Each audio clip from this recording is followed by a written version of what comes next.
Hi everyone and welcome to the flip side. Today I've got a very special episode for you and this is chosen by you.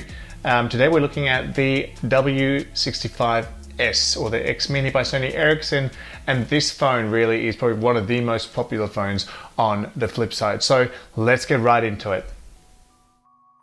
And when I say popular, I mean it. The original post has garnered over 16,000 likes on Instagram already, and well, that's quite a lot, at least for me. So what exactly makes this phone so desirable? Before I get to that, let's just rewind for a minute. For those of you who know or remember the awesome W800, this was Sony Ericsson's first Walkman branded phone and launched in Europe on March 1st of 2005. That's actually 1 year before Japan got their first Walkman phone.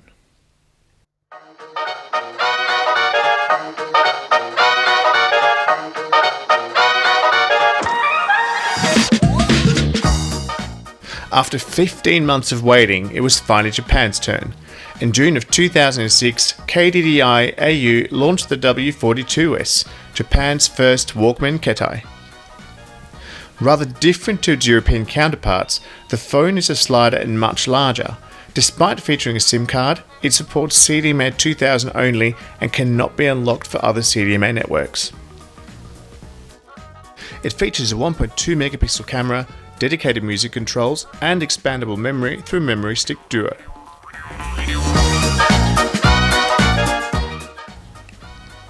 Now, Sony Ericsson would release dozens of Walkman phones in the West across GSM and 3G networks, but only 4 Walkman phones in Japan across CDMA 2000, which is KDDI AU. Now, those 4 phones will be the W42S, the W52S, the W65S xmini, which I've got here with me, and the Sony 01, or also called Premier 3. All of these phones are more or less difficult to obtain from outside Japan, but the W52S and Sony 01 have proven especially difficult. But then again, the video isn't really about them at all. Yeah. To the warehouse.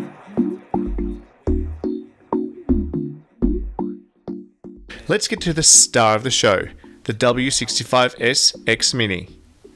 Out of the 4 Walkman phones launched on KDDI, this is perhaps the most intriguing, and here's why.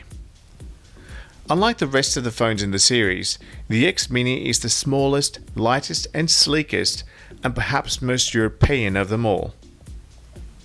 It's the closest to a conventional music player one could get.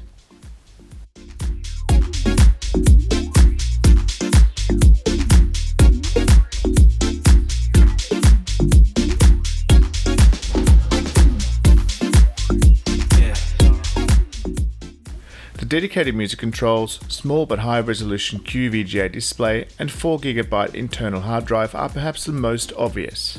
Its tiny, pocketable size and sleek design really don't make it seem like a phone at all, especially in Japan where phones tend to be anything but small. But there are also some drawbacks. Due to its crammed internals, there is simply no room for a camera or a 3.5mm headphone jack. Uploading music is a pain as always, and the dedicated Lismo software has long expired in 2022, and it's way too difficult to even try to get it to work. To make things worse, the phone is in Japanese only, which is odd given that all others are bilingual. Now, one of the questions I get a lot is, can these phones be used today and can I buy them?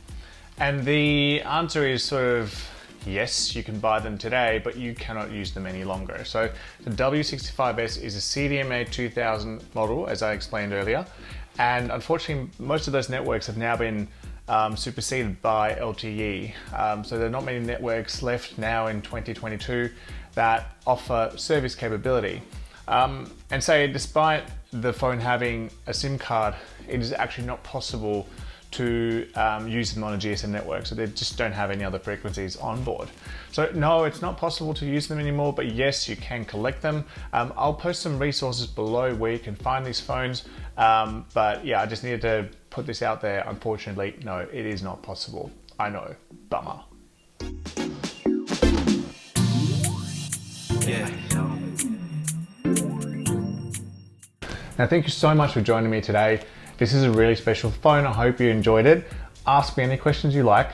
And also, please make sure you subscribe and follow, and just, yeah, give me your feedback on what you love about the channel, what I can do better, what phones you'd love to see. Thanks again, and see you guys soon.